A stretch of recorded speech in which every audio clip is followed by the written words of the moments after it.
Okay, everybody, are you ready?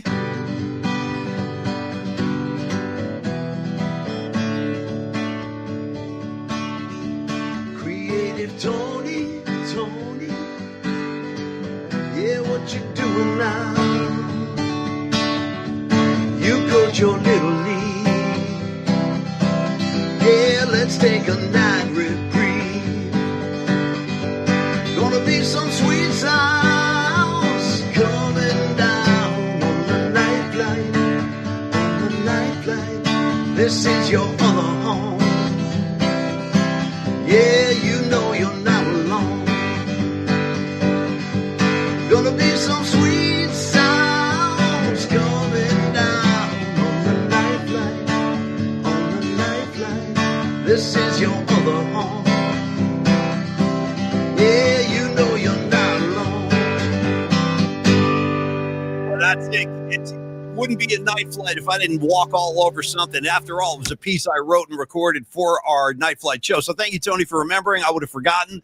I just wristbanded up. Time for you to. And by the way, where'd you get that killer Canada flag? I want one of those. Dude, the particles are flying. My parents were on a river cruise or something, and they went to Quebec like a month ago, and they brought back Really? Canadian maple syrup, dude. Ooh. And they brought back this Canada hand towel. And they're like, and I was like thinking about Canadian items I needed for the show tonight. I'm like, dude, the Canadian towel, dude. So we got particles flying in this household down here in San Carlos, buddy.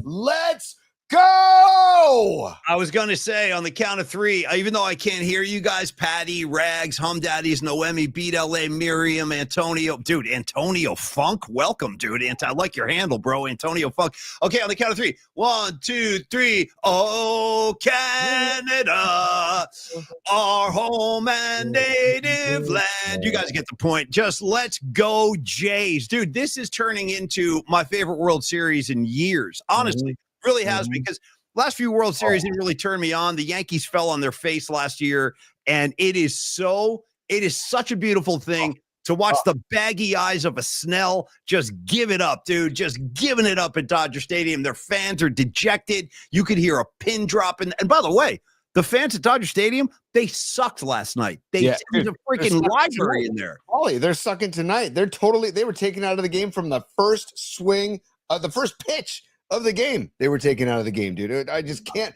I sent a text to some people saying, God damn, this is beautiful. That's what I said. And it truly is, Paulie. And if you'll stand by, I have some sound to accompany the tonight's game and yesterday's game too. You just got your asses whipped. There we go. There we go. We go. Little John Goodman, Revenge of the Nerds coach. Little let's give it a little one more time. You just got your asses whipped. There we go. Boom. Could you punctuate it with a Tony? I'm not sure what I call this move, but the Tony flick or whatever we call it. Give me a asses whipped with the flick. Yeah. You just got your asses whipped. Yeah, dude, whipped. It's even more profound with the batting glove on, or I should say what do you call that in football when you wear a batting glove? It's not a batting glove. What do you just call it? Just a glove? I think it's just a glove. Yeah, I think it's just a glove. Tony One Glove. Dude, Paulie, I've got so many notes. You mentioned the bags of a Blake Snell. I was thinking, like Rocky Balboa type bags, or like Darth Vader when they take off his mask in Return of the Jedi type bags, dude. I mean, those bags are flying. They're profound. The bags are profound. Dude, he could hide his stash in those bags. You know what I mean? You could like put some contraband in those bags and walk right through security, no problem. Hey, where'd you hide your stuff? I hid them in my bags. You know what I'm saying? Hold on. Yeah. Paulie, stand by.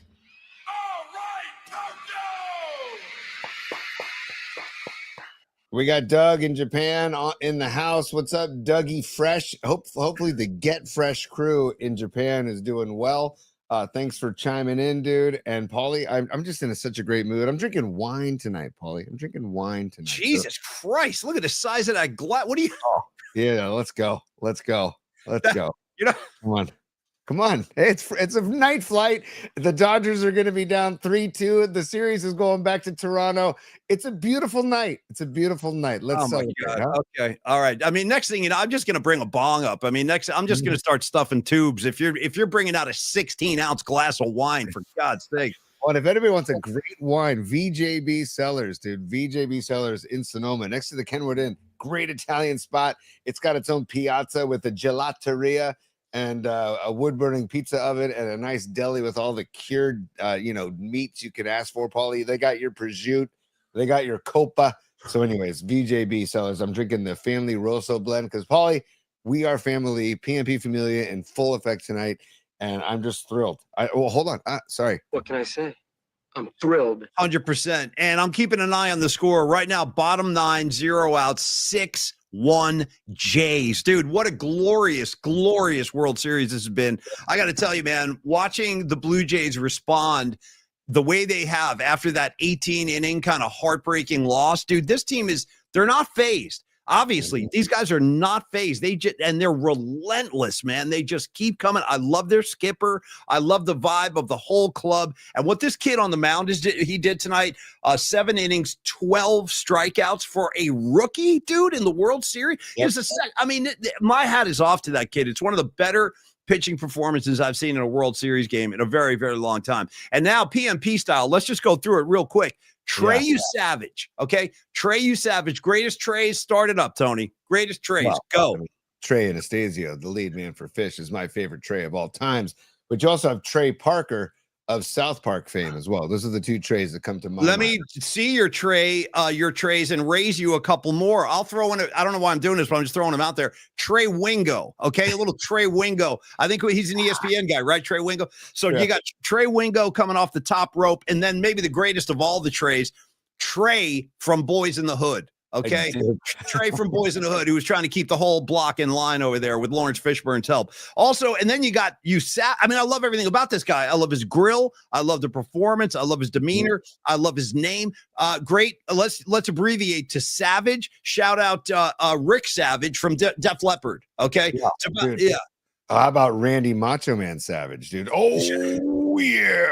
Shout out Tom Tolbert. That'd be one for Tom Tolbert. He's a big Macho Man guy. But yeah, dude, this is fantastic. We got the Dodgers have a guy on. Not like it matters at all. This thing's gonna get wrapped up in lickety split style. But we are all feeling great tonight. Hey, by the way, Doug in Japan. No, we're not mentioning Trey Lance, dude. No, we're not. Doug in Japan on point as always goes. Don't mention Trey Lance. We're not gonna mention Trey Lance. By the way, how about everything the Niners gave up to get that kid? And you never, it's just horrific. Anyway, Doug in Japan, what would you do if I told you that today, true story, today, Creative Tony and myself, we had a, let's just call it a business lunch. We handled some business industry. By the way, it was a business lunch, Tony. Sorry, hang on, Paulie. Oh, yeah. It's business time. That's what I'm saying. How about the extended version? I want it. It's business. It's business time. I know what you're trying to say. You're trying to say it's time for business. It's business time. Ooh. Again, give it to me again. The extended mix. I want, yeah. Business.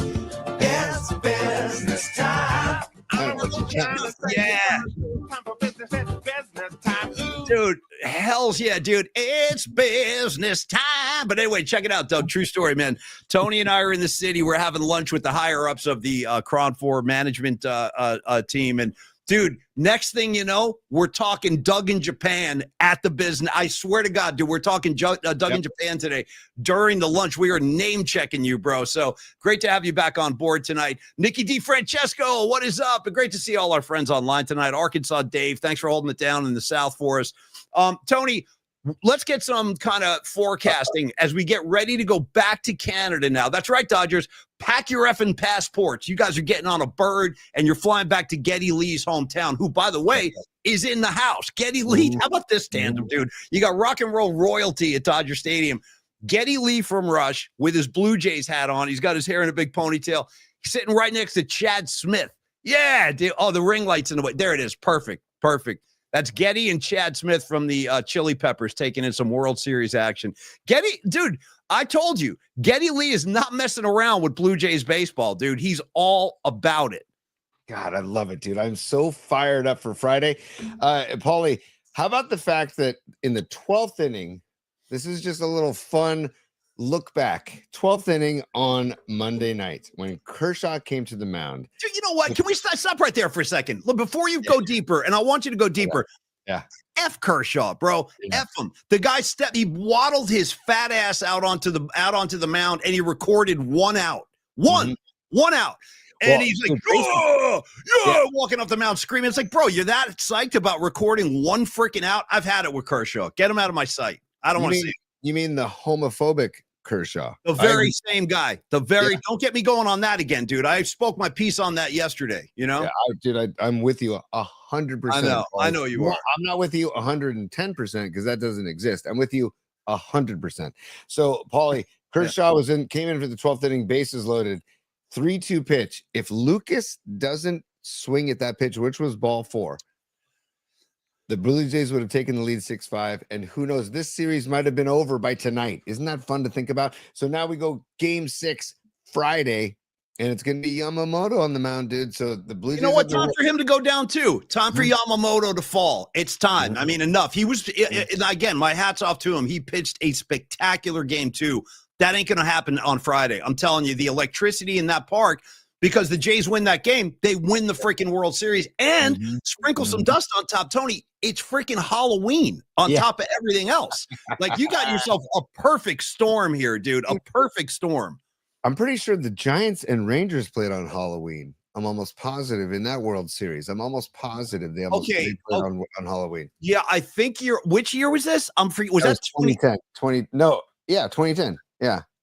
Okay, here's another kind of oddity about Giant World Series games and Halloween. I don't remember if it was the 12 or 14 parade, but one of those two parades also occurred on Halloween. Do you remember that? Half the people on the streets were in costume. It was crazy. It was mayhem. Yeah, Paulie, game 4 in Arlington, Texas at Rangers Ballpark. Bumgarner against the losing pitcher was Tommy Hunter, but the Giants won 4-0.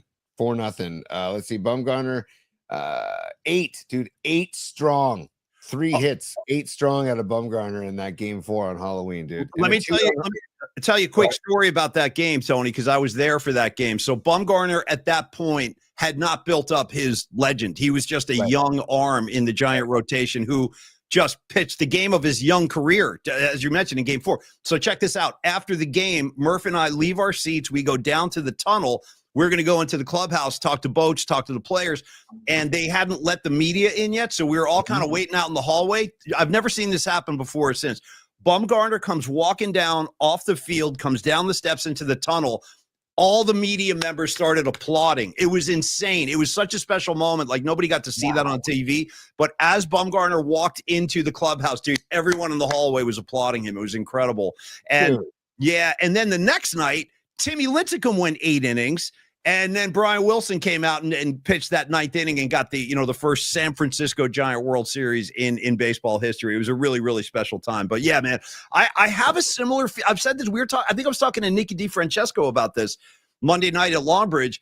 And by the way, I'm still like a little hungover from that. I'm just letting everybody know that this Blue Jays team, Tony, has a little bit of that Giants feel to it. Do you pick that up a little bit? Like, they're total underdogs, but they're not going to be denied. They are relentless. Do you feel that similarity? The grit and the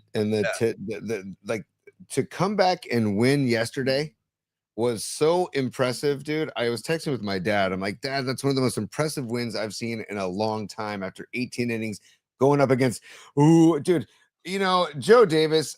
I like Joe Davis, but Jesus, was he all over Shohei yesterday? A little too much. You know what I mean? As my man Stevie Bisecchio said, it's hard to talk when you've got Shohei's junk in your mouth.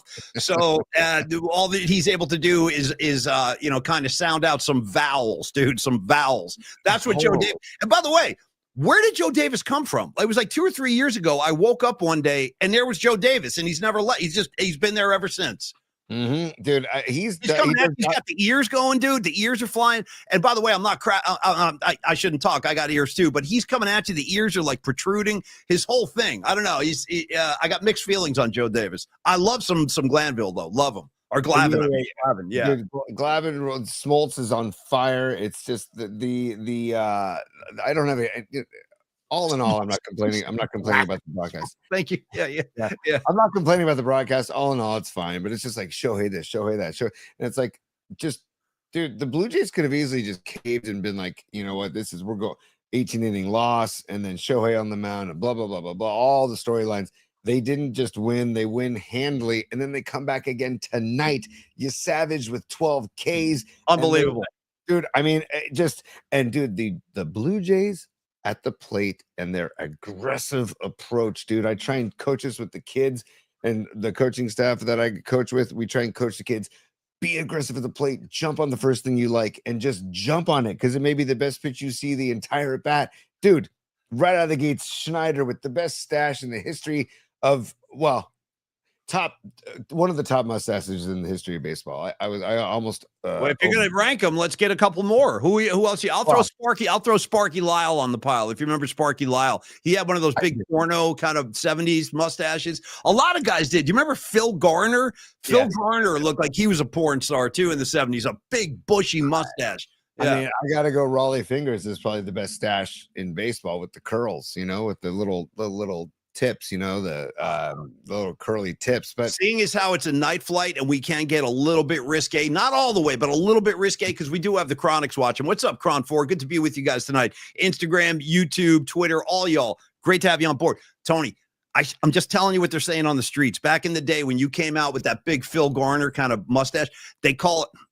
Should I go? Okay, I'm going. They call it a sea catcher. I'm just throwing that out there. If I'm telling you, they're called sea catchers. Yeah. Wow. Yeah. We would say porn stash. In the community, in that community, they're known as sea catchers. Yeah. But I do like that the mustache has made a resurgence in society because it went away for a long time, but the mustache is coming back. It really is. What's stopping you, by the way? I'll grow one. You know what? Actually, November is on Saturday. You know what? Maybe I'll do one for Movember. I'll grow a mustache for Movember. Do you want a handlebar or do you just want the dazzle me, bro? No, run wild with it. And by the way, Doug in Japan is loose tonight, man. That's his second Rush reference. He said Toronto Blue Jays showed grace under pressure tonight. 100%. 100%. Yeah. Hey, Dodgers, tonight was a distant early warning. Let's go. Hang on. And then he dropped the second one. He goes, tell the Dodgers to fly by night away from here. Dude, keep them coming, Doug. Keep the Rush Blue Jays references coming. I'll read every damn one of them. I saw the super. Let me do this, Tony. Let me give Peralta Art some love.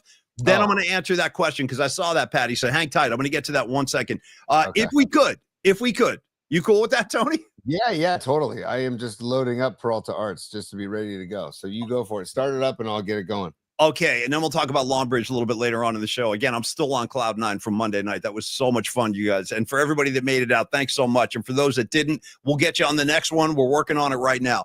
Okay, Peralta Arts. This is the baby of our great friend, Dom Peralta. He is here. He's done so much great work. He does it every day. Dom Peralta works for and around the show every single freaking day. So, Dom, we thank you.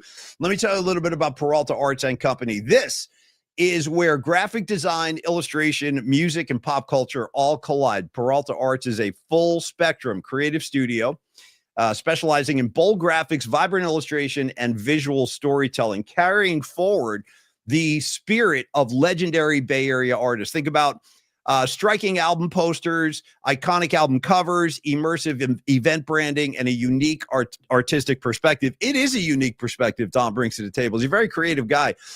We actually have an update. We have Longbridge Pizza event posters from Monday night, October 27th. They're for sale right now on the merch site, and they're really cool. I think Tony might be trying to throw it up here. You'll get a look at it. Yeah, it's a really cool poster. Mm-hmm. And I was really impressed that Dom had the foresight to list not only himself, but all the sponsors at the bottom of the page. Like, and you see it up close, you'll see that all our sponsors are mentioned there.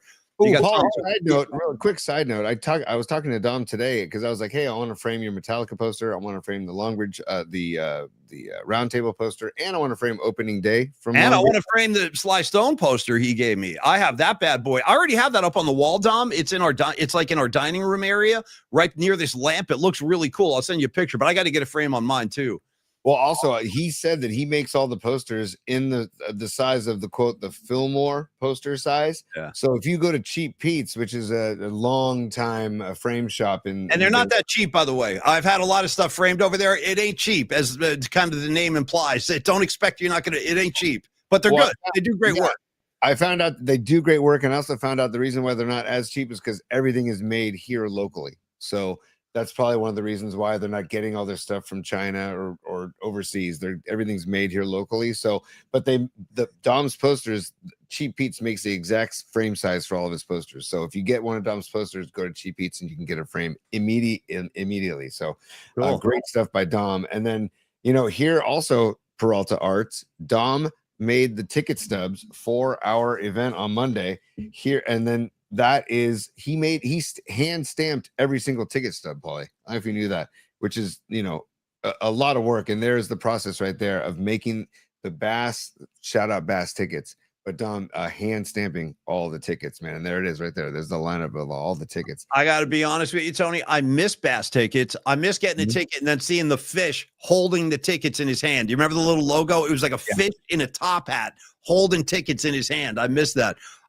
Anyway, let me finish telling you about Peralta Art. So they also they channel pop culture, music, and the energy within our community into every single project. That means logos, posters, fine art, brand visuals, all things that celebrate our beautiful Bay Area culture. And your story deserves bold graphics. And I'll tell you what, here's the thing. Peralta Arts and Company can bring them to life with Bay Area soul and heart. So contact Peralta Arts and bring your vision to life. Your next project, your next campaign, your next special event, whatever it is, talk to Dom and turn him loose, dude. Say, Dom, go to work for us, and he'll dazzle you with his talent. So contact Dom at your leisure, Dominic at stellar.design. 650-796-3144. You can call or text him anytime.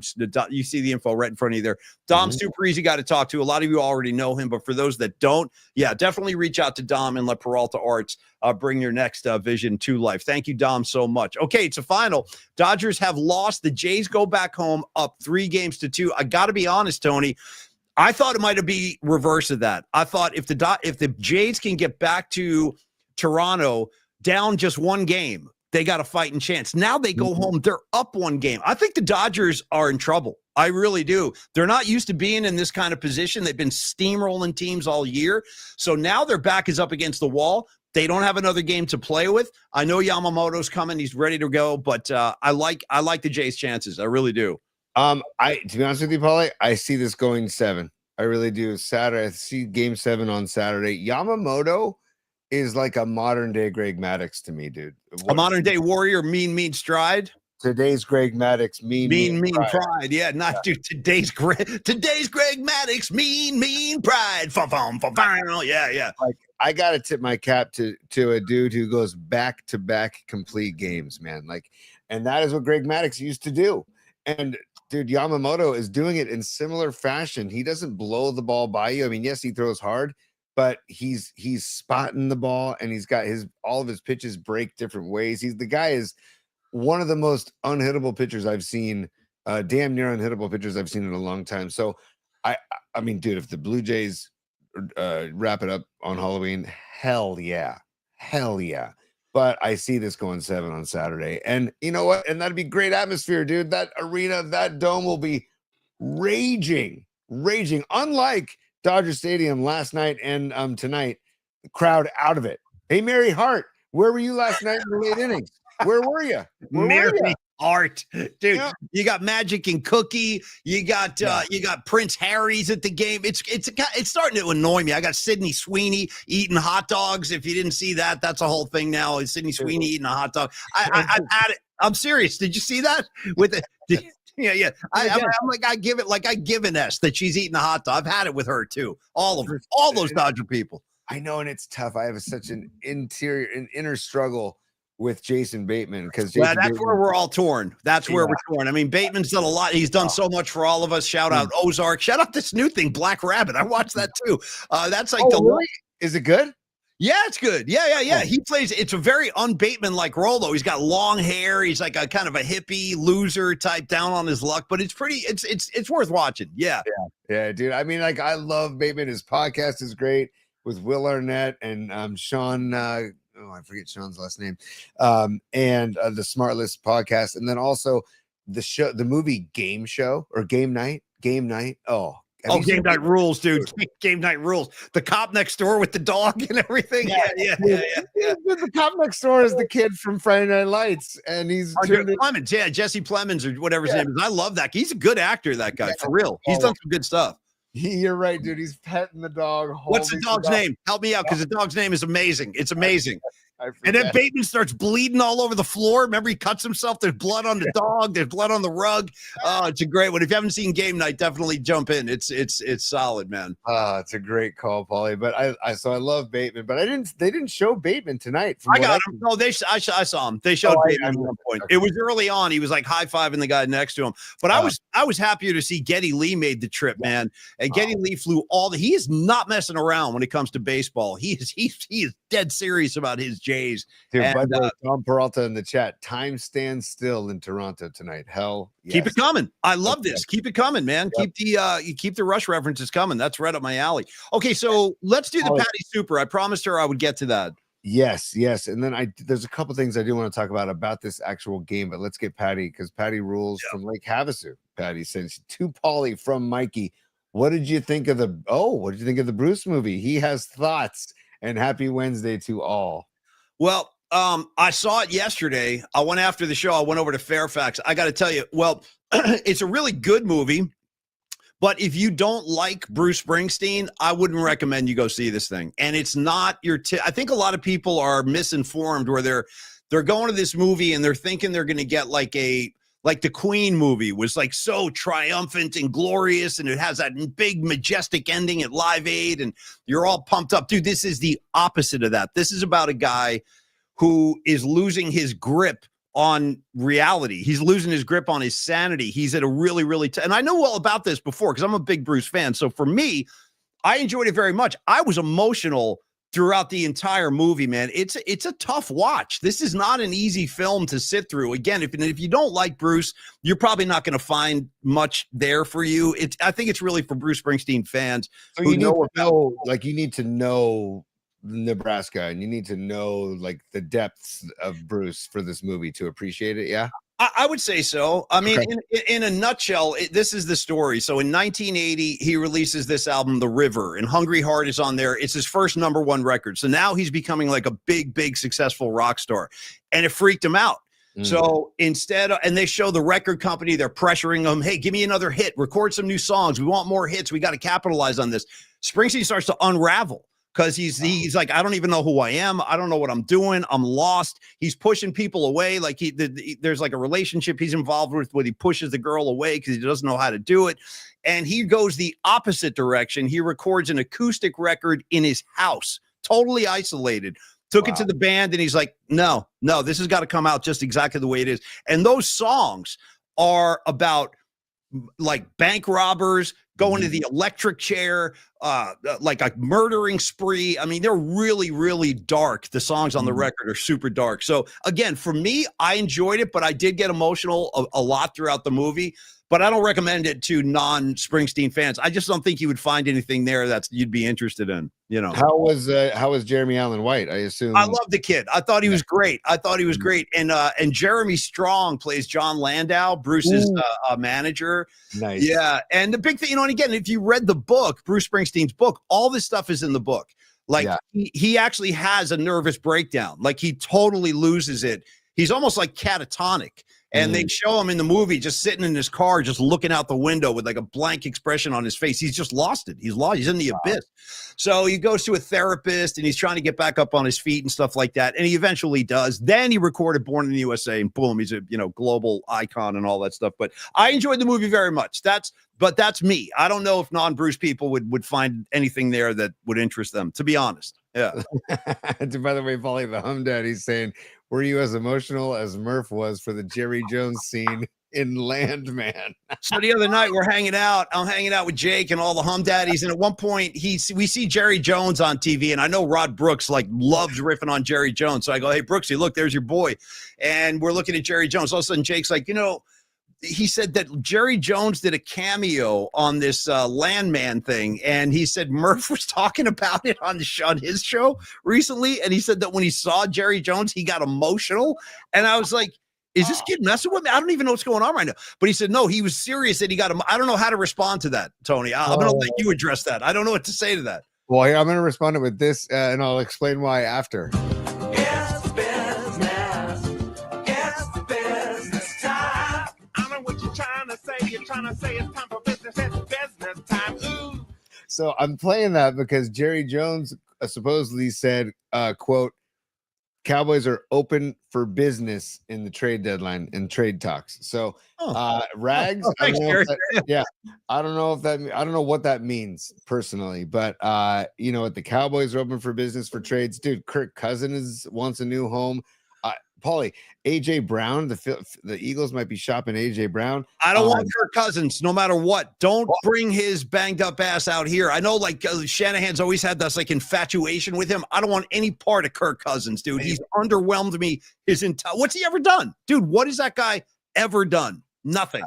Nothing really. But I gotta say, Brock Purdy limited in practice today. Of course. Yeah, Kyle Shanahan saying that it's a what did he say? It's a touchy situation. Touch yeah, and go. Yeah.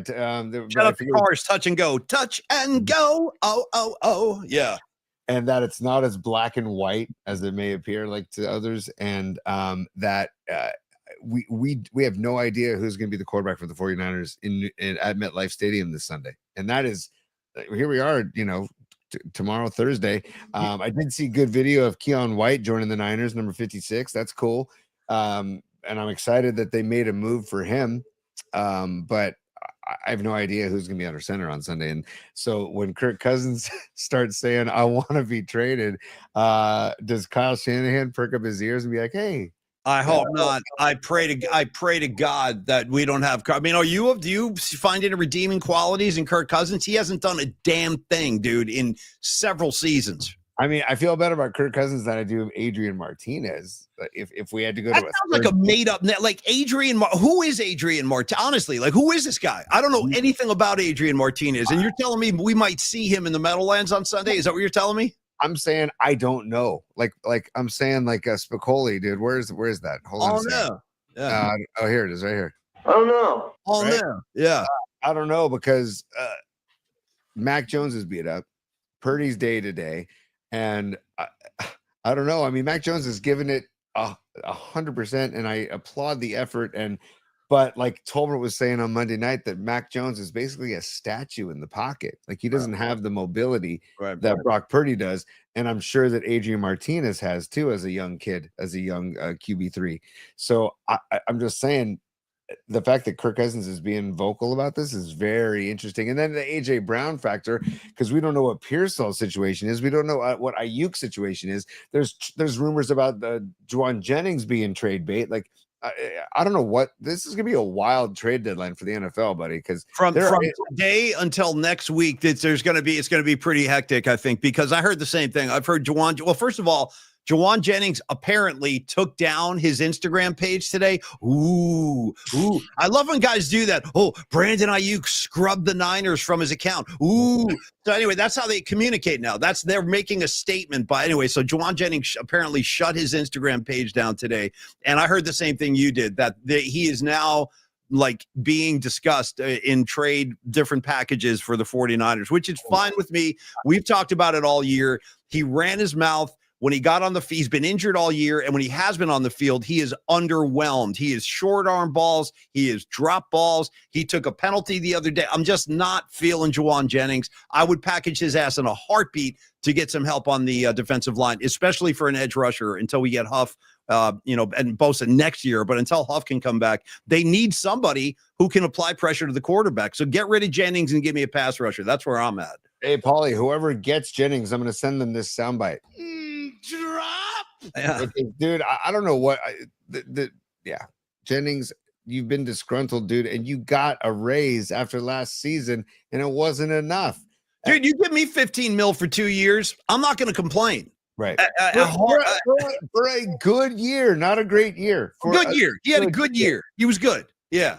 For a good year. Now, in 17 games, no less. Right. 977 yards. Like, I just, the Jennings thing has been such a distraction this year too. It just sucks, man. So, and the whole thing with him and Shanahan on the field, he's calling out Shanahan in the middle of a game while Shanahan's trying to call a play on the field. Now he's got to deal with Jennings throwing a tantrum. Get out of my face. Out of my face. Paulie, it's another time in the program to just announce that You just got your asses whipped. just a reminder about, what's going on in the World Series and how we are on the Canada bandwagon. And Paulie, like, I want you to sing "Oh Canada" at least 2 more times in the show tonight. Oh, Canada, our home and native land. God keep our land. Come on, y'all. Glorious and free. Yeah, there, gal, Canada. We stand on guard. We stand on guard, dude, for thee. Anytime you're dropping a thee in the lyrics, I'm on board, dude. We stand on guard for thee. Count me in. You know what I mean? Count me in. Yeah. This is the syrup my parents brought back from Canada last week. Go ahead and take a hit. It's a night flight. See, just try a quick hit. See what happens. It's maple syrup. It's maple syrup, but I'll take a hit of I understand. Yeah, a little sugar rush. Will do you. He's doing it. All right, good. Thank you, T. That's really good. I had it on a pancake the other day, or a waffle the other day. It was fantastic, but having it solo is a whole different experience. Oh, and by the way, I see Noemi on the chat. I just got the peach habanero hot sauce, and I had it this morning on eggs with avocado, and it was phenomenal. Now I got hot sauce FOMO. See, because I don't have the mango. Did you say mango?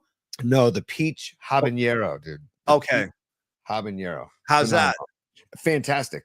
It's so good because it's subtle and it's not like overwhelming hot or heat. You know what I'm saying? Noemi's a gangster. Turns out Noemi is a gangster. I had a pretty good quality hang with Noemi and Ray on the sidewalk. I'll just leave it there. But we were chilling on the sidewalk. We had a little thing. We had a little scene going on Monday night. Myself, Noemi, Humdinger 87, shout out Leah Phillips. She was involved. Even Neil Donardi did a drive-by with that whole thing. So we had this little outgrowths of the party, like spreading out into different. It really did feel like an old school party the other night where you go like room to room. Then there's a crew hanging outside. You know what I mean? That's like very like blueprint for like a lot of the parties I went to when I was a younger guy. Like you got stuff inside, you got stuff outside. And you know who hangs outside, right, T? You know who's out there usually.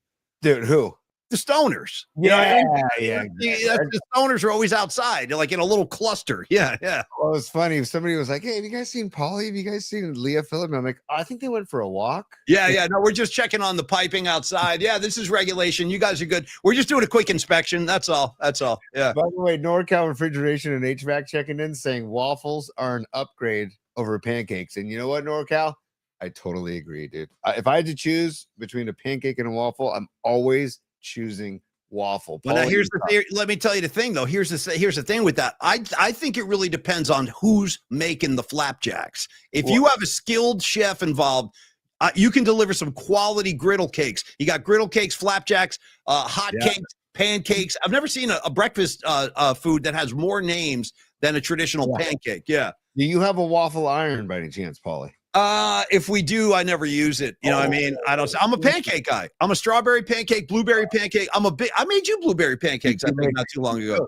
Strawberry. You made me strawberry. They're fantastic. And they're good. You can go thick or you can go thin too. Actually, it's a great Black Crowes song, Thick and Thin, off of Shake Your Money Maker. But Paulie, Santa might bring you a waffle maker this year. Santa might bring you a waffle maker. Speaking of Santa, I'm going to like just throw out my Christmas list right now because it's very simple. Very simple. I'm not asking a lot at all. Dom Peralta, I want some of those pens for Christmas. That's all I need. And then from you, Tony, I need an extension cord and or a power strip. I'm not kidding. I'm dead serious. And if you were to get me like a power strip, I'd be thrilled. And Dom, a couple of those pens, I'm done. That's all. I have all my needs to be satisfied.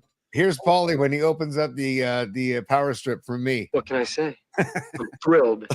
The thing is, though, I actually would be. I really would. I would love that, actually. Hey, and by the way, because Shank is checking in, David Shanklin, by the way, follow him on Instagram. He's a fun follow on Instagram. Really? I haven't seen his face.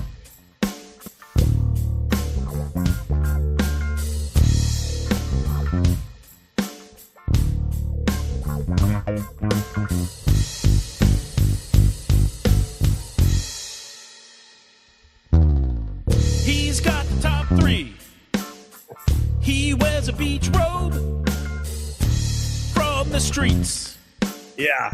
of San Carlos. Raised in the fog, trained in the flame. Yeah, you know this gangster's name. There's only one gangster we all love, Tony One Glove.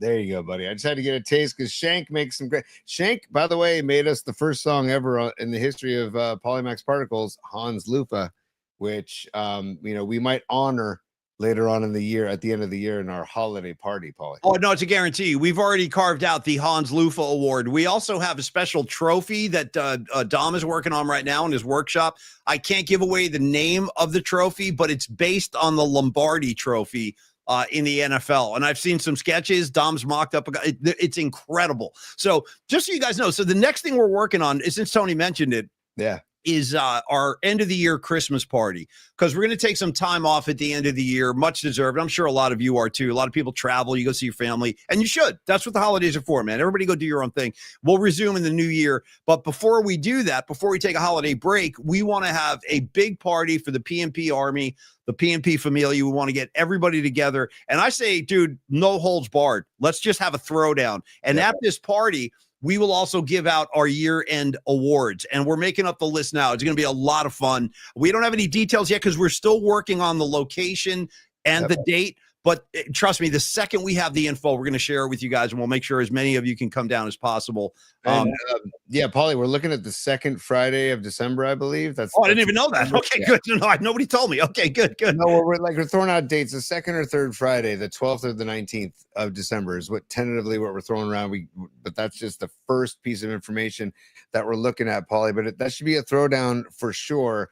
By the way, I got to give that's the kind of party I think I might want to see you like hurl. You know what I mean, Tony? I want to see you like on your hands and knees, like shouting at the grass, as they say. Like, I want it to get to that point. I want people to get loose, man. And people were getting loose on Monday, but I'm saying that times 10. It's the end of the year party. Let's everybody get off the leash, man. Let's have fun. Shout out Pearl Jam. Get off the leash. Get off the porch. Drop the leash. Drop the leash. Get out of my ba-ba-ba. I'm not going to swear. Get out of my ba-ba-ba. Well, I'm not going to curse. Well, Not but the Chronic's watching. Not but the Chronics. And shout out Cron 4 Plus. You can watch the show on Cron 4 Plus every day, video on demand on Cron 4 Plus, or 11:30 p.m. every night. And it's on if you have Roku, or if you have Amazon Fire Stick, or if you have Apple TV. And we had lunch with Cron Chris today and Cron Matt, who is the promotions director. And 2026, early 2026, we're looking at the Cron 4 Plus app being available on your mobile device as well. Okay, you know what? Only because yes, go ahead. Go. Well, don't be sorry. Bring it on. Well, because just thinking of Cron, right? And how that's basically been a network in our lives for years. Like, it's just since I was born. Shout out Gary Radnich Sports Final. You know what I'm saying? Exactly. But there's also another network that's been in my life since birth, and that's KTVU. Dude, you just read my effing mind. Look at the notes right here, Tony. Look what I'm holding up. KTVU. Yeah. You see that? I was just about to go there. Look at that. Yes. I got complaints. I'm ready. Dude, speaking of getting off the leash, I'm going to let myself off the leash right now. Mm-hmm. How many of you, I still can't even believe this happened. So last night, Tony, first of all, before I launch into my complaint, my nightly complaint, I want to say, how did you feel, or how do you feel about Big Papi, Jeter, and A-Rod doing the pre and post on Fox? I kind of like those guys personally. I kind of like them, actually. I thoroughly enjoy A-Rod and Jeter. Big Papi is just, I don't know. He's very sticky. He's very sticky. Yeah. You're my dog, and all that. He makes me laugh. So I will say that he makes me laugh, but I'm all ears when Jeter or A-Rod want to talk ball, because those guys were two of the best players I've ever seen in my life. And especially the way they combine defensive and offensive prowess, right? Those guys were both great defensive players and great hitters as well. So, and Big Papi was too. I'm not taking it away from Big Papi's career as well, but I don't know. There's something about, and Jeter just, I don't know. Maybe it's his eyes. They lure me in. He's like his eyes like He's very seductive. There's no question. Derek Jeter, very seductive guy. I like Jeter. I tell you the truth. I love Jeter as a player. I always did, man. He was always clutch. He always came through. Most of the time, he would come through like in the biggest, in the biggest moments. He was always there. He's the kind of guy who I think would have fit right in with like those 70s Yankee teams with like Reggie and Munson. And the guy was just a gamer. You know what I mean? Like Derek Jeter for me was hard not to like just because he loved baseball, played the game right. I hear you on Poppy. I don't have a problem with him, but I know what you're saying. I understand, but he doesn't bother me. And it's A-Rod, dude. There's like a new documentary about A-Rod and his whole steroid scandal coming out on HBO. Yeah, and he's like totally coming clean with everything, talking about how he didn't think he was going to get caught. But I think that's why he's kind of getting into people's good graces now, because he's being honest about his past rather than like Barry Bonds, who will never acknowledge any wrongdoing. Like A-Rod is going like, yeah, I made some mistakes. And I think that really goes a long way with the general public. Don't you agree, Tony? When people just fess up, like it's easier to forgive them, I think. Yep. Well, dude, and A-Rod is realizing I effed up. And I'm gonna own it, right? And it's one of those things where even if he didn't, dabble in that stuff, he still was an incredible hitter. And if you watch, I think it's on TikTok. I think he's on TikTok or Instagram, one of the two. He posts great, quick hitting lesson videos that are fantastic. Yes. Where did you post these? Like outside by his pool with a bat in his hand. Like it's like, what do you mean, like on Instagram? Yeah, on Instagram or TikTok or like social media, just search A-Rod social media. But he does these great, like, and that's what I was going to talk about, Vladimir Guerrero tonight, dude. That kid, the way he gets his hands inside the baseball, Paulie, and I don't want to get too technical here, but go. I love when you do. I love when you talk ball. Do it. Well, dude, Tony Gwynn is probably my favorite hitter of all time. And to watch Tony Gwynn approach an at bat and change his swing and his mindset per pitch, per count is one of my favorite things to watch when he was playing. But he has a great video out there when he was talking about getting the hands inside the baseball. And that means on an inside pitch, don't get jammed, get your hands inside the baseball and try and get some barrel on the ball. But that means it's easier said than done. I mean, Jesus Christ, that's really hard to do. Yeah. Exactly. And but he talks about leading with the knob. The knob is at the bottom of your hand. So lead with the knob, right? And then get your hands inside the baseball. And that's what Vlad Guerrero does so incredibly well on the home run he hit tonight off Snell. That was an inside fastball, dude. And Snell hit the spot, but Vlad beat him to the spot and got barrel on that ball and just annihilated that baseball. Again, one more time, Paul. He just annihilated that baseball. And you just got your asses whipped.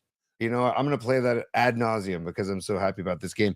But I just wanted to give my props to Vlad Guerrero and watching that kid get his hands inside the baseball. It's something any aspiring baseball player should watch because it's easy to hit. Not easy, but it's easier to hit a baseball down the middle, or even easier to hit a baseball on the outer half because you can, as long as you don't try and pull it, you try and take it, hit it where it's pitched and take it the other way. But an inside fastball, especially the speeds that these guys are throwing baseballs, to get inside on a fastball like that and turn on it and get barrel on it is so impressive, especially the second batter of the game when Snell is fresh and the bags aren't fully baggy yet. Right. He hadn't. They're swelling up, but they haven't reached maximum puffiness. Yeah. He needs to put an ice bag on his face, take some of that swelling down. The reason I brought those guys up, though, and I want to go all the way back to my complaint, my nightly complaint. By the way, shout out Nirvana and Kurt Cobain. Hey, wait, I have a new complaint. Shout out Heart-Shaped Box. Great track. And here comes my complaint. So dude, nice. So I'm watching the game last night. And as I said earlier, I've really been enjoying this World Series, all kidding aside. Like I've just really been enjoying this. Every single game has had like some value, especially if you're rooting against the Dodgers. This is like a dream come true. So I'm watching the game and I'm thinking like, okay, cool, man. We're going to talk about this. I'm going to get some A-Rod. I'm going to get a little Derek Jeter talking about the game. No. What does KTVU do last night? Inexplicably, I have no idea why this happened or how many of you caught this. So, because you can go over to MLB Network too and catch their post game. I do that a lot too. But last night, I wanted Jeter. I wanted to hear those guys talking about the game. Dude, I didn't get Jeter. I didn't get A-Rod. I didn't get Poppy. You know what they did? KTVU here in San Francisco, Channel 2, they picked up the Los Angeles post-game broadcast, which, what are you showing me? Is it on again? I don't. Oh, they're doing it again? No, that was earlier tonight. I took a picture of it while it was happening. That was earlier today. I took a picture of it and I wanted to show everybody on the screen. That's what I see on my TV channel right there on KTVU. Go Dodgers and talking Steve Garvey. I mean, look at this on KTVU here in the Bay Area. Go Dodgers and talking Steve Garvey, dude. So this is news to me. Are you telling me that was a pregame tonight? I didn't see that. Yes. Oh my God. Okay, so this is a double dip now. Now they're coming at you twice. Once isn't enough. Let's do it twice. So apparently they did a pregame tonight. Last night they force-fed us a Los Angeles feed from their Fox affiliate where I have all these LA D-bags with the gelled hair and they're, hey, we're at Dodger Stadium talking Dodger baseball. All that. Like, I just don't dig that whole plastic LA vibe. And they ran this thing for like an hour. I truly, I'm not trying to make this a bit. I'm being legit. Like, I don't understand the logic where KTVU, a San Francisco TV station would force feed their audience in the Bay Area a Dodger affiliated post game show. Like it's hard to even articulate it because it makes no sense. Big misstep. I'm telling you right now, my good friend Mark Ibanez, he's rolling over in his grave and he's not even dead. You know what I'm saying? Like, that's how pissed off he is. Because that's no way to treat my guy, Mark Ibanez. Dude, that's no way to treat Joe Fonzie. Throw Joe Fonzie on there and let him talk about the game for an hour. Like, use some of your own in-house talent. Joe Fonzie, to me, he's as good as anybody out there. I could always take more Joe Fonzie. Fist in the air for Joe Fonzie, one of my favorite guys. And Ibanez, too. So anyway, I was disgusted by that. And the fact that they did it again today is just inexcusable. And I think we all got to collectively turn our backs on KTVU until they get it right, dude. Until you throw Joe Fonzie or somebody else out there, don't force feed me Los Angeles Dodger post-game coverage. I don't want it. I didn't ask for it. I got to turn on my TV and see a Go Dodgers. Like on the, it's not like they were panning the crowd and somebody walked up to the camera and said, Go Dodgers. This is a graphic made by the Dodgers broadcast that KTVU decided to take. Did Steve Garvey talk about how many women he cheated on his wife with? Did that come up during the pregame? I'm just asking. Like, he's all Mr. Goody Two Shoes. I'm Captain America. Hey, I got the forearms going. That guy, his infidelity is freaking historic. Okay. It's always with these guys who like try to pass themselves off as like some kind of Boy Scout. That guy, you guys know, look him up. Google Steve Garvey sometime. You go see about his exploits out there. He was cheating on his wife hand over fist. And now you're force feeding me Garvey stuff. Tony, again, I didn't ask for it and I don't want it. No, thank you. I don't want any part of Garvey. And he's one of my least favorite Dodgers of all time. Of course he is. Dude, he's one of my least favorite people in the world right now. Like right now, he's a politician. Get out of my face with that. Out of my face. NorCal Refrigeration HVAC, aka David Shanklin, is on fire tonight, and he says KTVU has stunk ever since Bill Martin left. It's just I don't know if anybody saw our show on Friday at Tom Tolbert's backyard. When we sat down at Tom Tolbert's backyard, there's a fire pit that was in front of us, and on the fire pit for our beers were Bill Martin coasters. Shirtless Bill Martin coasters. With the shaved chest of a Bill Martin. Yeah. Incredible, dude. They were just incredible, man. So, I love Mike Miebach. He's an SI Wildcat. And he does a great job on KTVU. Sal Castaneda, a Reardon Crusader. Another good local guy who does a great job. Honest to God, I love those guys. No, I'm not laughing at you. I'm laughing at the comments, dude. The big guy, the whole room is on fire right now. We touched the nerve. I got Low Steve checking in. F Steve Garvey. Don Sutton whooped his ass in the clubhouse. 100%. I know all about that. And you're right, Low Steve. Can't wait to see you next week, buddy. Looking forward to that. Also, shout out Tuba Sun God, who's one of my favorite handles, by the way. Tuba Sun God. Who knows what that means? But I want to hear the backstory at some point. He said KTVU has gone downhill ever since they got rid of, let go of Dennis Richmond. Another great call. Yeah. Rest in peace, Dennis Richmond, by the way. And who was the woman, the lead anchor? I'm forgetting her name. Blonde hair. She was great. Julie Hayner. Julie Hayner.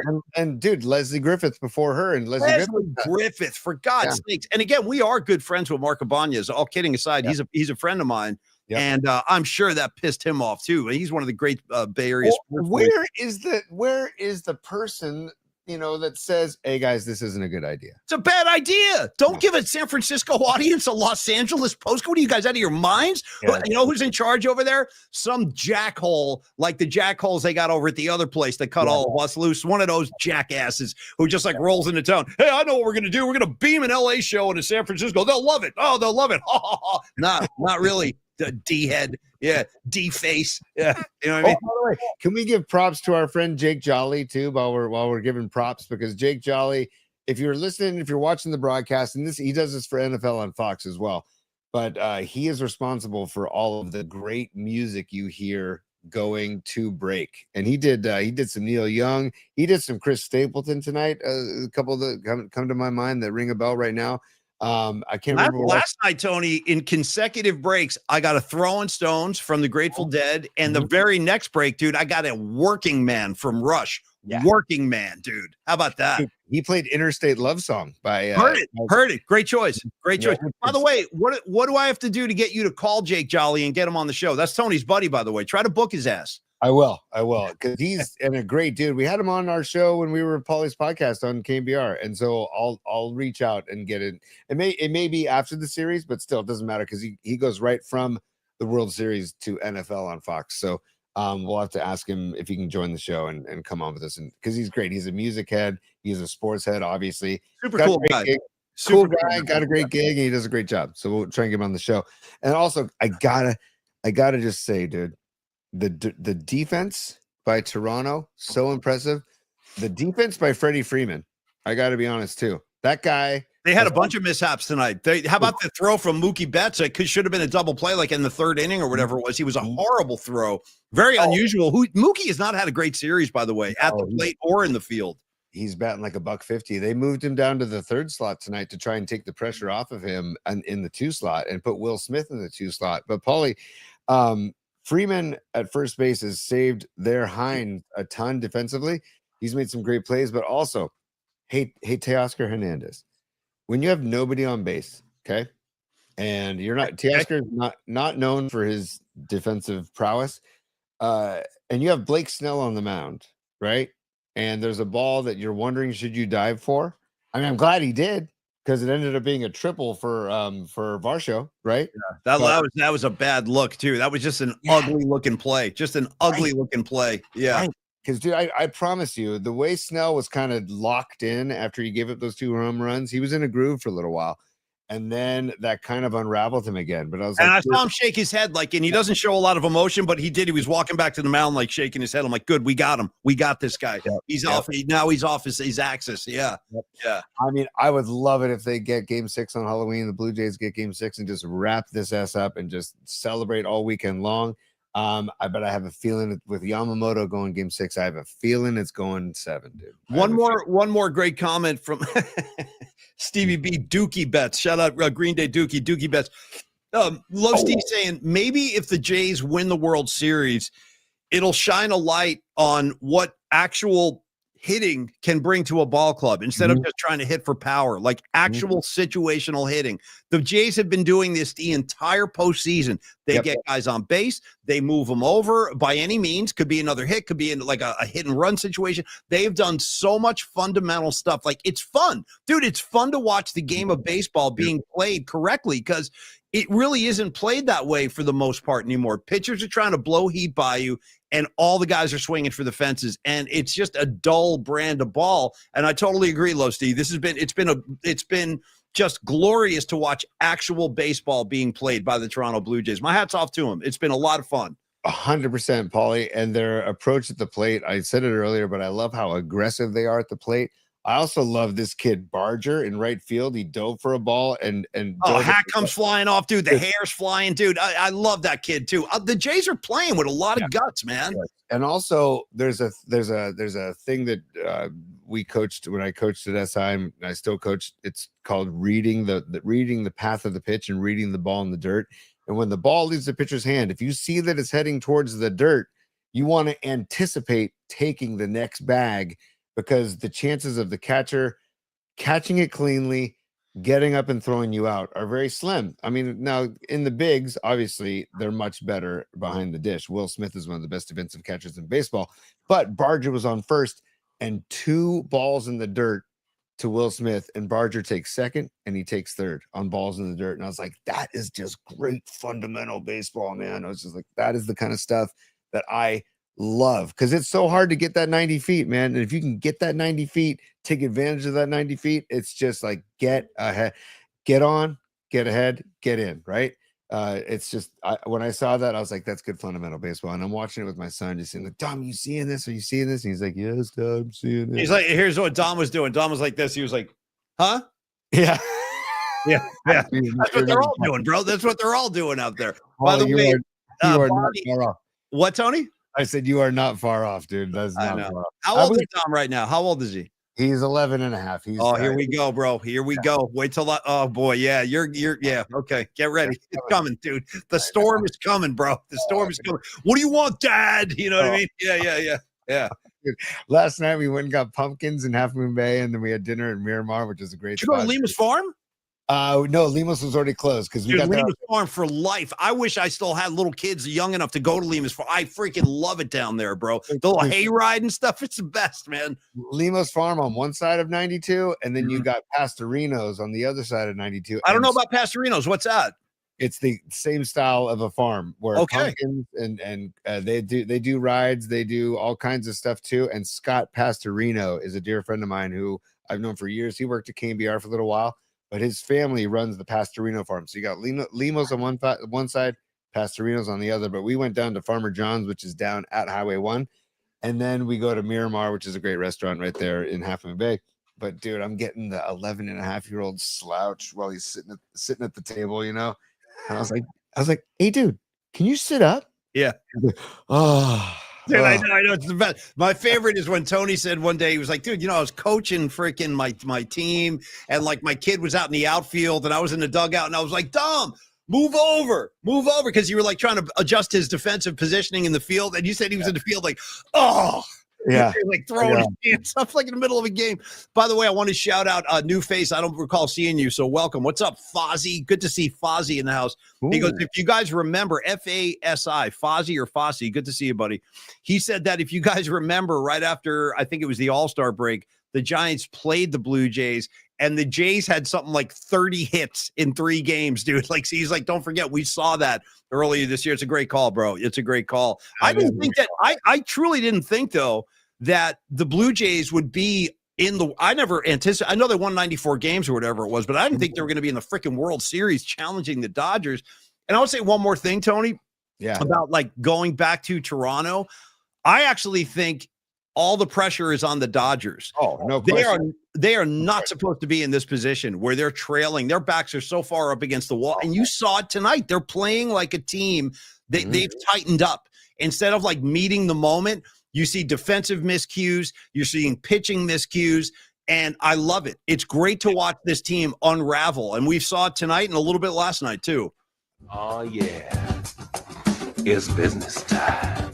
Paulie, I want to get to some supers. I want to get to some business. I want to get to some supers on the show. And then I do have a couple more points I want to make that you're talking about. I want to give some love to Alejandro Kirk, maybe my favorite catcher in baseball. Best body in pro sports. Best physique in pro sports, dude. I can't get enough of that guy. I can't tell you, as a former pitcher, the people I love to pitch to the most were short, stocky guys like that, because when they get in the crouch, it's like throwing to a big block and with a glove in the middle. And it's just a feeling of comfort. And looking at him crouched behind the dish, I'm like, dude, I can't love him enough. And his approach at the plate too. He was like, I think he's like 6 for 10 off Snell in his last 10 at bats off Snell. The guy's a great hitter too. He walked him tonight too. He walked Kirk tonight. Snell did. Yeah. But we have some supers that checked in a while ago, and I apologize, you guys, because they happened earlier. Pine Needle has turned into the Pine Needle Experience. I love it, Pine. And he says, Tony One Love and Paulie Sidewalk, my heroes, dude. I'm Nice. not lying. Hey, Pine Needle, I missed you the other night, Needle. I look forward to hanging with you whenever you can make it. But I did Paulie Sidewalk, hence from my sidewalk session outside of Longbridge the other night. I did a good 30, 40 minutes out on the sidewalk, dude. It was fun out there. I mean, I know inside was happening, but it was, Tony, as the kids say, it was popping, dude. It was popping out on the sidewalk. It really was. Tony, it was jumping off, okay, on the sidewalk. It was jumping off inside Longbridge as well. And Pine Needle, thank you for the robes. They will make their debut this coming Tuesday on the next Roby Tuesday. For the show. No, I got my dude. I have a pepperoni pizza robe. You guys aren't ready for this, but it's going to happen. You'll see it on Tuesday. Paulie, I've got the choice of pelicans or pink flamingos. I have two. So you might need to flip a coin because there's no wrong move there. I've seen I'm partial to the pink flamingos. They're just badass looking. But you do what you got to do. Either way, it's a win-win. I love it. Mark Gravy Graves is checking in as a super. Thank you, Mark. And he says Blue Jays 21, LA 12, Dodgers exit stage left. Fantastic. The Dodgers, dude. And yes, I mean, like, again, our dear friend Brian Townsend, Dodger fan, the lone Dodger fan Monday night at our event. Great guy. Super cool guy. He took it in stride like a champ, man. I mean, the whole room was on his case. But my dear friend Max Medina, one of the best people I've ever met. But they're both Brian Townsend, Max Medina, they're Dodger fans. So no, it goes to show you nobody's perfect, right? Everybody has their faults. So it's okay. Shout out Deep Purple, Perfect Strangers. Tony, go ahead. Yeah, great song, great album. Anyway, Perfect Strangers, look into it. Rags knows what I'm talking about. Awesome. Dude, yeah. I did not see that coming. That's great. But I will say, if I move down to LA, I'm rocking Giants orange and black. So I respect these guys that are from SoCal that wear the Dodger blue. I respect it. You know, I would totally respect it. So, but I just, you know, I would prepare to be upset this weekend, Dodger fans. That's all I'm saying. Hey, Scarlet Fire, real quick before you go to Stevie B, Scarlet Fire just put it up there. I'm going to answer the question. I don't know what the context of this was, but she says, have you ever been experienced? Yes, I have, Scarlet Fire, as I know you have as well. Tony, go ahead. That's all. Just a moment for me and Bonnie. Yeah. Been experience. Well, I have blown, but jump. Don't get me going. Don't get me going on Jimmy. It'll be an all-night thing. Tell me about it. Tell me about it, dude. And by the way, like, I love the Jimi Hendrix experience, but also give me more Band of Gypsies, dude. Like, God, there's got to be more tapes out there that never were released. That I got a bunch of Band of Gypsies. There's a lot of good stuff. And shout out their version of Machine Gun. It's effing insane. It's 20 minutes of just sonic freaking fury, man. It's as good as it gets, really. Honestly, it's as good as music gets. Oh, and by the way, you know, we were talking about like LA bands a while back and like talking about Paulie, I think last week you and I were talking about bands from LA. And I just got to give, because I heard in the intro for the World Series tonight that was narrated by Glenn Powell, who's a great actor, dude. He's phenomenal on Top Gun Maverick. And he's also now in that new show based on Eli Manning's character. I hate to do this, Tony, because I've done this several times, and like you get pissed when there are certain things I haven't seen, and you're like, dude, what are you doing? Like, what are you doing? I've been telling you this for almost 10 years now. First movie Glenn Powell ever was in is the Richard Linklater film called Everybody Wants Some. Oh, yes. It's about a college baseball team, about a Division I college baseball team in 1980. Okay. And Glenn Powell is in that, and he's incredible. Have you seen the film yet? I have not. Damn it, dude! I don't know what I have to do. You're gonna love this movie. Right. There's one scene in the movie. I'll just tell you this real quick, where they have a players only practice. That's my favorite scene in the whole movie, because it's like all these alpha male, like college Division I ball players, like giving each other a hard time. And it's just, and they're playing ball like at a very, very high level. I have to think some of these kids in the movie really did play college ball, because they look like they can play, they can hit, they can throw. Anyway, please check it out, Tony. You're going to thank me when you see it. If it's got Glenn Powell, I'm down. I forgot that he was involved in that movie or in that movie. And dude, yes, I remember you telling me about this a while back, and I'm like, I got to see it. I've just been a lazy sack. But I will get to it, Paulie. Stevie B knows what I'm talking about. Stevie B's right here, wildly underrated. See, we're all telling you simultaneously, Tony, everybody wants them. after the Van Halen song, by the way. Nice. Oh, and Pink Floyd plays a role too. That song you love off Metal so much, I forget how it goes. Where it goes, bum jump jump jump jump jump bow. What is that called? Fearless. Yeah, Fearless, dude. There's a whole scene where they're sitting around smoking bongs, talking about the song Fearless, and the guy's like a stoner. And he's like, dude, listen to how it builds. Boom, boom, boom, boom, boom, boom, boom, boom, boom. Like you trust me, dude. Bongs, Fearless, it's right there. It's all waiting for you, buddy. Dude, fearlessly the idiot faced the crowd. A fomp, the fomp. Yeah. So there you go. Yeah. I was gonna say about Glenn Powell. He was did the narration for the like the montage at the beginning of the World Series, and Rage Against the Machine was the music bed underneath. And I'm like, you know what? Respect. Tip of the cap to the production team at Fox for putting Rage as like another great LA band, dude, that doesn't get enough love when people think of LA bands. They do not get enough love. So Tom Morello, Zach De La Roca, and I blanking on the other two members of the band, but a great freaking band that was not around long enough because they put out some great music, but then they wrapped it pretty quickly. But Morello, don't forget Tom Morello, honorary member of the E Street Band. When Little Steven couldn't tour in 2014, that show I gave you from Australia, that's Tom Morello with the E Street Band going ape-ass, dude. It's crazy to hear Tom Morello in that context of the E Street Band. It's really cool. That was when they either opened or closed the show with Staying Alive. That's the same show. Yeah, that's like Valentine's Day, I think, of 2014. Yeah, they opened the show Staying Alive. It's amazing. With the horn section, it's all funked out. It's sick, man. It's incredible. Seriously, if people can get their hands on the show, or just find it on archive.org or somewhere, or just call John Joseph and ask John Joseph to send you. Scarlet Fire said, back to Jake Jolly for a second. What's up, S1? Good to see you, buddy. Haven't seen you in a while. Scarlet Fire said also, Tony, on the Jake Jolly tip, she heard some fish last night too. So just throwing that out there. Yeah, let's go. See, we talked about favorite trays. Let's go, Trey Anastasio from Fish. Well, let's do the Stevie B super real quick first. Oh, sorry, my bad. That's on me. Go ahead. Stevie B, thanks for being a super. Marky Grave, thanks for being a super. And also Pine Needle and Patty from Napa, thank you all for being supers. And Stevie B says, nobody likes a phony. That's what it boils down to in sports. Interpersonal life, you name it. Be yourself for better or worse. Hell yeah, Stevie B. I think that was connected to our A-Rod talk. I think that's when he posted that when we were talking about Alex Rodriguez. And I do think that's, dude, I used to hate A-Rod. I really did. Slapping the ball out of the glove in the Yankee game and all that, or the Red Sox series. But I think that he has done a lot of damage control for himself just by being honest and being like kind of poking fun at himself sometimes. So he has, like, I think that's done a great service to him. So, when Stevie B uses the word phony, because people don't use phony a lot anymore, it makes me think of you're a fake and a phony, and I wish I never laid eyes on you. And dude, throw the pom-poms right at Zuko's feet. Well, you know how it is, rocking and rolling and whatnot. Yeah. She's like, what happened to that Danny Zuko I met at the beach? Well, I don't know. Maybe there's two of us. You know? Yeah. Dude, dude, they're egging him on.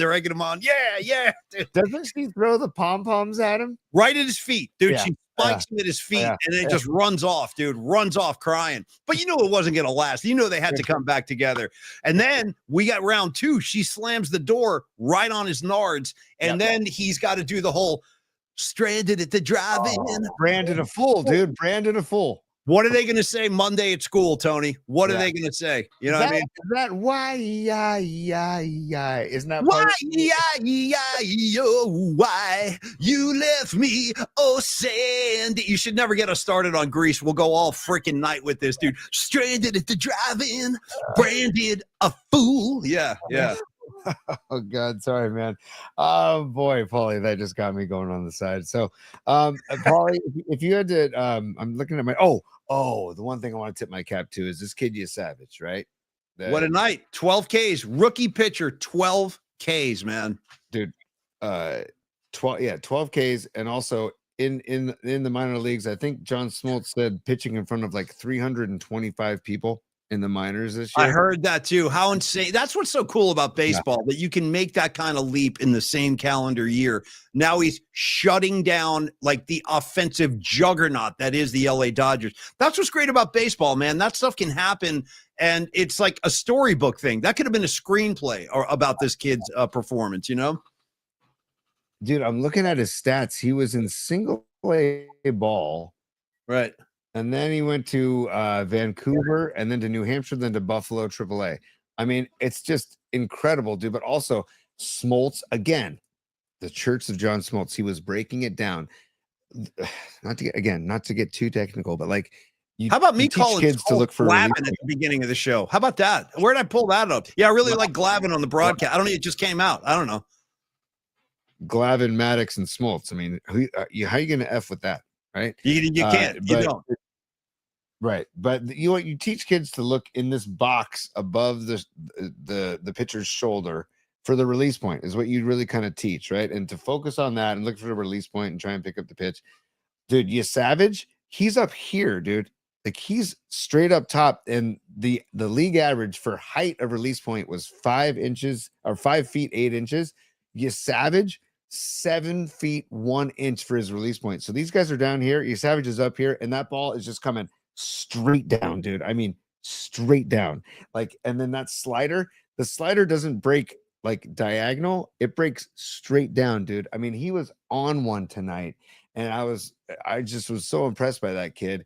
And I don't know, he had ice in his veins, dude. He didn't seem phased at all. No. That he's facing, what Joe Davis thinks is literally the greatest gift to baseball in the history of baseball, and Shohei Ohtani. Maybe a Who- little too much. Maybe a little too much Shohei Ohtani in his mouth, right? Stevie B, just vowels, as you like to say, just vowels. And I've had it with Ohtani, dude. I'm so overdosed. You know who I heard from last night out of nowhere during the game? Another anti-Ohtani voice. I've gotten a couple of them. My great friend Aaron Redner, who's up in Oregon now. He used to play in Hot Buttered Rum. Pardon me. He texted me and he was like, dude, F Snell, F the Dodgers. I'm like, bro, me and you, Aaron. And then last night I'm watching the game, dude, a photographer extraordinaire, Brad Mangin, who we saw at the 49er event, he just shot me a text out of the blue and goes, I hate Ohtani. I hate this guy. And I'm like, dude, me and you both, bro. And I told him I've been on my campaign for somebody to put one in his ribs. Nobody will do it, but I wish they would. I don't need to hear about how many hours of sleep the guy gets. You know what? You're rubbing it in my face that he's able to get 10 hours of sleep. Hey, Shohei, try to work on like 4 hours of sleep or 6 hours of sleep or 2. No. Don't give me this 10 hours of sleep crap. And then the guy doesn't have a whisker anywhere. Don't even think he's ever shaved. I don't even think he has any growth on his face. Let me tell you something, dude. I woke up at 4 in the effing morning for 18 years. Okay. I got about 4 hours of sleep a night. I don't want to hear about Shohei Ohtani's good night. I don't care. I've had it with him. He can go home now. He can go home after he can take a long flight out of Canada. And I hope they give him like a full cavity search, dude, when he's going through customs. Pull him aside, search his bags, search his body. You know what I mean? Put him in a back room somewhere with like a single light bulb and make him sit at a table for an hour and say, like, we got to go through your stuff, dude. We don't recognize his passport, and just harass the S out of him, as far as I'm concerned. That's what I would like. Yeah. And where there's smoke, there's fire, Paulie. Hashtag shady Shohei, because Chauncey Billups is getting him. But down the road, I think we might find out more about Shohei than what we're hearing now, by the way. And I gotta give love to somebody on the chat I haven't seen before, and it's effing 901. I can't say the full word, but effing 901 says going from driving Uber to pitching in the majors and in the World Series is an insane leap. And yes, that puts it in perspective right there. Because like this kid, maybe that's what helped him get through all of this and being just humble and being the ice in his veins was so impressive, man. I don't know. And then, and by the way, we got Gosman. So maybe it doesn't go 7. If Gosman is on one and we get a pitching duel, he's going to need to be. Gosman's going to need to pitch like the game of his life. He's going to need to show up. You know what Toronto does more than the Dodgers, and they're more apt to do, is play small ball. So maybe small ball plays a factor on Friday because the game is so tight because both pitchers are on one, and it's going to be like get on, get him over, get him in kind of a game. I got to be honest with you, Tony. I'm a little nervous about Gosman because I think the Dodgers want him because a lot of those guys knew him from his time in San Francisco. He faced a lot of those guys. And you could tell the other night when Gosman pitched, there was like zero fear in the batter's box when Gosman, like the kid tonight is kind of a mystery still. And I think they're very comfortable with Gosman. I think they're looking forward to Gosman. So he's going to have to really come up big. And by the way, Noemi said it again tonight on the comment line. And she and I had this conversation the other night. And Noemi is such a positive force in the universe. And she hates Ohtani. And she was saying this. She's like, I guarantee you that guy speaks English. I guarantee it. And I was like, I agree. I watched his lips the other night when he stepped out of the batter's box. And he this is what he did to the ump. He goes, timeout, timeout. So timeout. What else do you know? You know what I mean? What else do you know? Why are you doing this whole song and dance with the interpreter? That's like some kind of protective shield. I'm busting right through that thing, Tom. I'm going to expose his ass. I really do. 100%. 100%, Paulie. And by the way, Robot Centaur, the Robot Centaur Sports Desk. Well, we might as well do it. The Robot Centaur Sports Desk is saying that the gambling scandal is now spilled into the NFL. Of course, here we go, man. I'm not shocked anymore. I'm really not shocked because where there's smoke, there's fire, and things going to keep coming out. And that's what I think about Shohei, that things are going to keep coming out. And he's got his former interpreter in jail, and he's got the real estate stuff in Hawaii. Like, I don't know, man. Those guys have obviously never heard "Loser" by the Grateful Dead. You know what I mean? Come to daddy on an inside straight, cause I got no chance of losing this time. Bam, bam, and as you'd all go listen to "Loser." By the way, we should also listen to a Longbridge pizza spot. Okay, Longbridge Pizza. This is our guiding light in the PMP universe. I can't thank Neil Denardi enough for all he's done, and Los D and Dom. Dr. Matt, all you guys have been amazing. And, it's kind of become like the PMP clubhouse, Longbridge Pizza. You know how the Hells Angels, like they have clubhouses all around? Like the PMP clubhouse has become Longbridge Pizza. And that's all thanks to the gratitude, the graciousness, I should say, and the accommodating kind of nature of Neil Denardi and Andre and Steven and Andrew. I mean, the whole lot of them, it's quality people at every turn over there. And then there's the amazing food. So thank you, Longbridge Pizza, 2347 3rd Street. The other night, not only did Neil lay out enough food to feed about like an army, when the party was over, he was like, get a doggy bag, dude, get a take home. What are you showing here? yeah. Keep it right there, Tony. Perfect placement. Don't move it. Perfect. That's Neil for the drive-by. Those of you who haven't met Neil, he's flashing the peace sign right there. One of the all-time great human beings. By the way, he adorned the stage with that Kiss banner and the Van Halen banner. We had no idea that stuff was going to be there. He took it upon himself to decorate the vibe. And then for Miriam's friend, who we're now calling Megadeth, Kirsten, he had the Megadeth banners in the freaking main dining room. We had Megadeth flags up. So anyway, Neil is such a great guy. He's a super cool guy to hang out with. He's an amazing cook. All of his pizzas are sick. So I know you guys got to sample him the other night. He had the deep dish out there. He had that really thin crust that Lily Merchant brought up to us during the show. I don't know what that's called. Do you know what that was called? The thin one? I don't, but I know that he served that before for like basically appetizer. Like yes, like a little hors d'oeuvre almost. Yeah. And then he just is breaking out the party pie too, which is inspired by Chicago pizza makers, but it's not deep dish. It's thin crust. Stevie B says it's called tavern pie. And so is Dom. Tavern style pizza. Okay, tavern pie. Fine. That you know what? More tavern pie. It was so good because it's light. You could just munch on that. Totally. And Neil's just, I talked to Neil today and he's like, oh, by the way, I'm talking to other people about sponsoring the show. I'm like, dude, look at you. Like, this guy is just truly a man for others, man. And he's all about the community. He supports all the businesses locally in the dog patch. Yeah. And he does fundraisers for people that need it. Like for his guy, Sami, who was in the biking accident, and they raised over $3,000 for his medical bills. And then he's hosting our roundtable / watch parties on his day off on a Monday when technically Longbridge is closed. It goes to show Andrew, his partner, coming down from Tahoe to be a part of the festivities. And then also, let's get back to the brass tacks, Paulie, of the food. The food is freaking amazing. The smash stack burgers and the chopped cheese on Tuesdays. You got the chicken parm and the gabagools Wednesdays, and you got the Detroit style square pies on Thursdays. It just, and then the beer, and you got the beer selection as well. I was drinking an original pattern West Coast IPA that was fantastic. And original patterns from Oakland. Shocker that Neil has it on tap. He's got Bear Bottle on tap. He's got Cellar Maker on tap. All great local breweries. He's got Russian River. He's got Pliny and Blind Pig on tap. The guy just knows what he's doing. And did you say there's a beer you drank called Cellar Maker? Cellar Maker is the brewery, dude.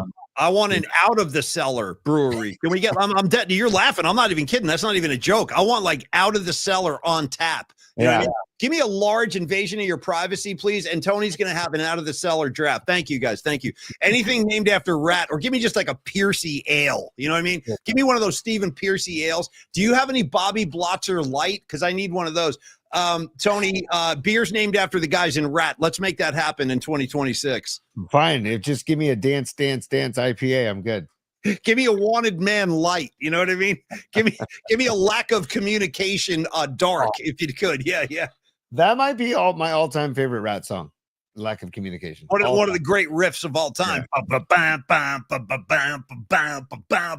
Killer riff, dude. Killer riff. Courtesy of the late Robin King Crosby. Okay. Totally, dude. Totally. And Piercy for life, man. Piercy. We can get a Piercy Pale Ale. What about Juan? You got a problem with Juan? You never mentioned Juan. Dude, Robot Centaur, you're losing me with all this rat talk. I know, we lose everybody, dude. You know what I mean? Rags knows. Rags is saying, give me a Way Cool Jr., please. Give me a Way Cool Jr. on draft. Rags knows. He's right there in the Rat Gang. He's a big part of the Rat Gang, Tony, just so you know. Rags, you and me, it's like a triumvirate of Rat greatness.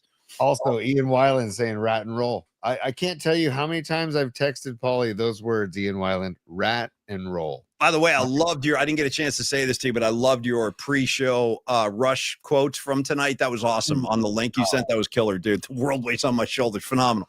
But what am I to do? It sometimes drives me crazy. Yeah, Neil, man. All right, anyway, Longbridge Pizza. It makes no difference to what you're going through. Totally, dude. Totally. You're gonna catapult me into a late night Rush jam with maybe a sprinkling of Rat in there as well, because I got them all downstairs. I got them all of them. You know what I mean? What do you want, Sweet Cheater? I got it. For the iceberg, and I worry about you. Totally, man. So again, join the Vibe Tribe, 2347 3rd Street. You'll find out what the whole Vibe Tribe is about, and the whole Laid Back Vibe series pizza kind of proclamation that Neil is just embraced. And again, Neil is one of the great guys. So thank you, Longbridge Pizza. Can't wait to get back down there. Tony, it's pretty much time for us to wrap it up and get on with our evening. So I want to thank everybody for stopping by tonight on the Night Flight. We love you guys. Rags, Dom, Scarlet Fire shouting out round and round. Hell yeah, Scarlet Fire. Exactly. Dude, Tony, can I get a Lay It Down ale? You know what I'm saying? Ooh, that might be my favorite, actually, my favorite tune. Well, you just said lack of communication. I know, but then I forgot about Lay It Down. The riff and Lay It Down is just top notch. I mean, what about Wanted Man? It's good. It's good. It's not Lay It Down. Oh, see, I was voicing up. It's good. It's good, dude. The Rat Gang. It's your neck in this Rat Gang. What are you talking about? It's good. It's a classic. You know what I mean? That's Bobby Blotzer in full flight right there. All right. Anyway, you guys, thank you so much. We love you guys. What's up, Miguel? Good to see you tonight. Doug in Japan. Have a great week. We'll see you next Wednesday. You're welcome to come by any other time, too. Yeah. All right, Purdy! There we go. Yeah. Hell yeah, dude. So again, Tony, on behalf of myself and Creative Tony, we love you guys. We'll see you tomorrow. We'll be back on at high noon, our traditional Thursday slot. And Tony, I would say bring in Diamond Dave and let's dismiss the class. Real quick, I'll bring in John Goodman first. You just got your asses whipped. And then I'm going to just remind people that what we like to take care of. Oh, yeah. It's business time. I'll do the long one, too. It's business. It's business time. I know what you're trying to say. You're trying to say it's time for business. It's business time. Ooh. Business time. Ooh. By the way, last thing, Tony, tomorrow, because our dear friend Miriam is still waiting patiently, and she's been such a sweetheart about this. We need to go to Particle Land. So I know I'm not asking you to perform any miracles tonight, but tomorrow on the High Noon Show, let's find our way back to Particle Land tomorrow. So Miriam, come back if you can, and we'll do it tomorrow. I'll get a note. And also I see Patrick Patton on the chat too. He is the creator of Particle Land. So I will thank you, Patrick, for creating Particle Land, and I will find it and I will get it back on the show. My apologies. Maybe I can make up for it with a recommendation of something to watch on Amazon Prime. It's called Cocaine QB. And dude, I saw that listed. I didn't watch it, but I saw it. Yeah. Well, so a local friend of mine, shout out Jordan Trott, great dude. He played tight end for Virginia Tech under Frank Beamer. Turns out Jordan grew up in SoCal. Big Dodger fan too. See, again, nobody's perfect. Jordan, great guy. Nobody's perfect. But he played against this guy, and this guy went to USC. Just a crazy story. Cocaine QB, check it out. Well, if you're recommending, I got to see your recommendation and raise you a Martin Scorsese documentary on Apple TV. It is incredible. I finished it last night. It's a 4-part series about Martin Scorsese's career. We're talking interviews with Mick Jagger, Leo DiCaprio, Robert De Niro. It's freaking amazing. If you like Martin Scorsese, and I love Martin Scorsese, he's my favorite filmmaker. And they do the whole thing. Taxi Driver, Raging Bull, Goodfellas, Wolf of Wall Street, Departed. I mean, the resume it's staggering. It's and he's still going. The guy's in his freaking 80s, and he's still making amazing films. Anyway, check it out on Apple TV. It's really good. Rags says, when are we going to the orgy tent? Rags, we'll talk orgy tent tomorrow. That's Burning Man. I'll update you tomorrow. Rags, don't let Rags loose in the orgy tent, dude. He'd never come back. Next thing you know, Rags would come out like covered in glitter. You know what I mean? All oiled up and stuff. We'll discuss, Rags. We'll discuss. All right, give me days. Let's get the hell out of here, man. God bless you, Rags. God bless you. Yeah.